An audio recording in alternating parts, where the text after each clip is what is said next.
몸의 행실을 죽이는 두 번째 방법은 우리 자신이 누구인가를 잊지 않는 것이다. 우리는 누구인가? 우리는 이제 우리가 누구인지에 대해서는 많이 이제 성경에 많이 나와 있죠. 그러니까 하나님의 영이 거하시는 성전, 하나님의 자녀, 아들, 하나님의 아들, 하나님의 그러니까 양자의 영을 주셨다 이렇게 나오니까 이제 양자죠.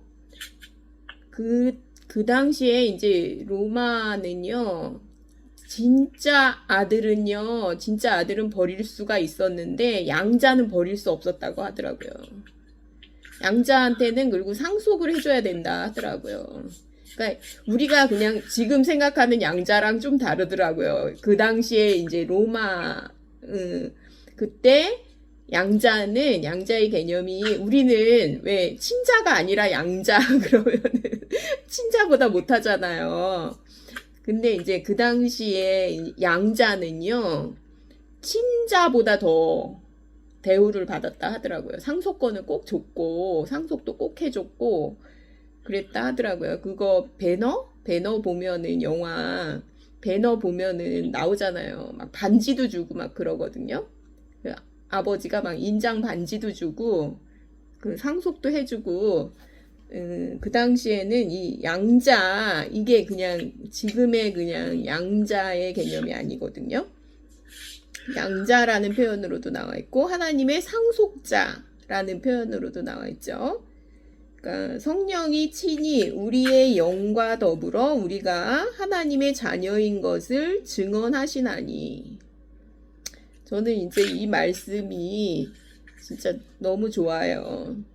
그러니까 정체성이죠. 우리의 정체성.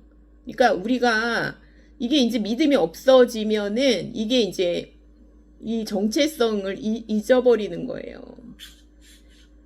그러니까 이제 이거를 말씀으로 우리가 항상 요거를 정체성을 회복하게 되면 이 정체성에서 행동이 나오는 것 같다는 생각이 들어요.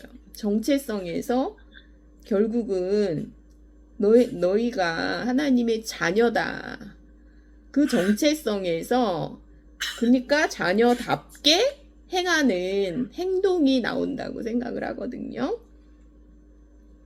그리고 이제 여기 오카는 목사님이 요한일서 3장 2절부터 3절을 이제 이렇게 해놓으셨는데, 그러니까 이제 결국은요, 우리의 소망은 뭐냐면은, 우리의 소망은 우리가, 그러니까 부활하신 예수님의 몸과 같이 되면서, 그러니까 같이 되면서 주님을 볼 거라고 얘기를 하거든요.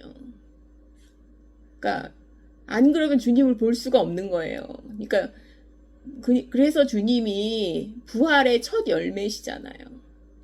그러니까 이게 이제 그래서 우리가 고난을 참을 수가 있는 거고 이 땅에서 핍박을 받을 수가 있는 거예요. 그러니까 이게 우리의 소망이라는 거죠. 장래에 우리가 그와 같을 줄을 우리가 안다는 거죠. 그리고 그와 같게 되고 그와 같이 변화된 몸이 되고 그리고 우리가 주님을 볼 거라는 그 소망을 가지고 사는 거죠. 그러면은 우리가 이 정체성을 회복하고 살게 되면 우리가 자녀다운 행동이 나오게 된다. 그래서 이게 이제 몸의 행실을 죽이는 두 번째 방법이라는 거죠. 믿음을 그러니까 결국은 첫 번째 방법이 믿는 것이잖아요. 그리고 두 번째 방법도 그걸 다시 확인을 하는 거예요. 성경 말씀으로 내가 누구인지를 확인을 하는 거죠. 결국은 믿음이죠. 그렇다고 생각이 듭니다. 6번 세 번째 방법은 유혹을 단호하게 물리치는 것이다. 다음 글을 읽고 당신은 어떤지 반성해보자. 참고 욥기 31장 1절. 내가 욥기 31장 1절에 보니까 내가 내 눈과 약속하였나니 어찌 처녀에게 주목하랴. 그 다음에 이제 잠언 4장 25절을 보니까요. 내 눈은 바로 보며 내 눈꺼풀은 내 앞을 곱게 살펴. 이렇게 이제 눈을 조심해야 하라고 보는 것을 조심하라고 이렇게 이제 나왔더라고요. 그래서 이제 보면 성령은 우리를 대신해서 직접 행동하지 않으신다. 성령은 보혜사, 즉 돕는 분이다. 우리가 행동하도록 힘을 주고 격려하는 분이지 너는 가만히 있어 내가 다 해줄게 라고 말씀하시는 분이 아니다. 그러므로 우리가 성령께 순종하지 아니하면 성령도 속수무책이다. 그럴 경우에 그는 혼자 탄식하시고 근심하신다고 한다. 성령이 대신해 주실 수 있다면 탄식이 필요 없을 것이다. 그러므로 유혹이 다가오면 스스로 단호하게 물리쳐야 한다. 누가 대신해 주기를 기다려선 안 된다. 자신의 정원을 깨끗하게 가꾸고자 하는 사람은 잡초를 자라게 해서는 안 된다는 유명한 말이 있다. 우리 마음을 하나님의 거룩한 전으로 깨끗이 가꾸기를 원한다면 마음속에 잡초가 보일 때마다 뽑아버려야 한다. 이것이 몸의 행실을 죽이는 일이다. 예수님을 믿으면서도 아직 뭔가 잘 안 되는 사람이 많다. 당신을 도우시는 성령께 의지하기를 바란다. 이제 저도 여기 이제 눈에 대한 경계를 이렇게 옥하는 목사님이 눈에 대한 경계를 이렇게 찾아 놓으셨는데 저도 이게 참 좋다고 생각이 들어요. 그러니까 이제 이 눈은 뭐냐면은요, 장소를 피하는 것 같아요. 어떤 왜 있잖아요. 그 죄를 조장하는 장소가 있잖아요. 그러니까 뭐 술집에 간다거나 막 술집에 가서 술을 안 마시기는 힘들잖아요. 그리고 예.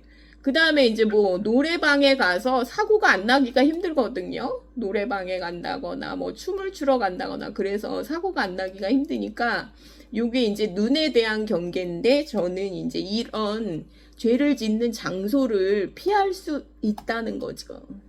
그리고 여기는 이제 몸의 행실이라고 나오는데 이거는 행실이라는 거는 저는 어떻게 생각을 하냐면 지속적이고 습관적인 죄를 얘기하거든요. 그러니까 어쩌다가 한번 확 화를 냈거나 막 이런 거를 이제 말하지 않고 이렇게 왜 있잖아요. 중독이랄까 그 왜 있잖아요. 술이나 이런 거 중독되잖아요.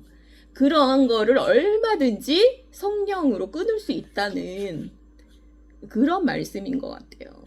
그리고 그런 마음을 강권하시잖아요. 우리가 그러니까 우리의 그리스도의 사랑이 우리를 강권하신다 그러잖아요. 그러니까 우리 속에서 그렇게 우리가 죄를 짓고 살 때 성령께서는 근심하시거든요. 성령이 근심하시거든요. 그러니까 여기 이제 그런 게 나오잖아요. 그러니까 요거는 우리가 순종을 해야 돼요, 진짜. 왜 그러냐면 성령께서 근심을 하시는데 그래도 순종을 안 하는 사람들이 있단 말이에요. 그러니까 그러면은 그게 이제 점점 저는 구원을 잃어버리지는 않지만 우리가 이제 하나님 얼굴을 피해가지고 우리가 숨게 된다고 생각을 하거든요. 그러니까 구원을 잃어버리지는 않지만 우리가 점점 이게 거리가 멀어질 수는 있다고 생각을 해요. 거리가 멀어지죠. 그러니까 이게 그러면은 이제 그 몸의 행실을 죽이면 살리니 영으로서 몸의 행실을 죽이면 살리니 저는 이 말씀을 거꾸로 해봤어요. 그러니까 영으로서 몸의 행실을 죽이지 못하면 죽으리니 이렇게 하니까 조금 이해하기가 쉽더라고요. 그러니까 그리스도인으로서 더 이상 살 가치가 없으면 몸도 죽는 것 같아요. 그냥 이건 몸이 죽는다는 얘기거든요. 구원을 잃어버린다는 얘기가 아니라 이제 더 이상 그리스도인으로 이 세상에 남아있을 이유가 없으면 우리가 죽는다고 생각하거든요. 그러니까 이게 이제 결국은 우리에게 더 좋은 거를 주시기 위해서 이렇게 성경 말씀을 이렇게 주신 게 아닐까 이렇게 생각하고, 이런 장소는 우리가 진짜 사랑으로 하는 그리스도의 강건하심으로, 그리스도의 사랑이 우리를 강건하심으로 우리가 이런 장소에 가지 않고 이거를 이제 죄를 짓는 그런 환경을 피할 수 있다 이런 마음이 들고, 이게 이제 세 번째 방법은 유혹을 피하는 거. 요거에 이제 동의를 합니다.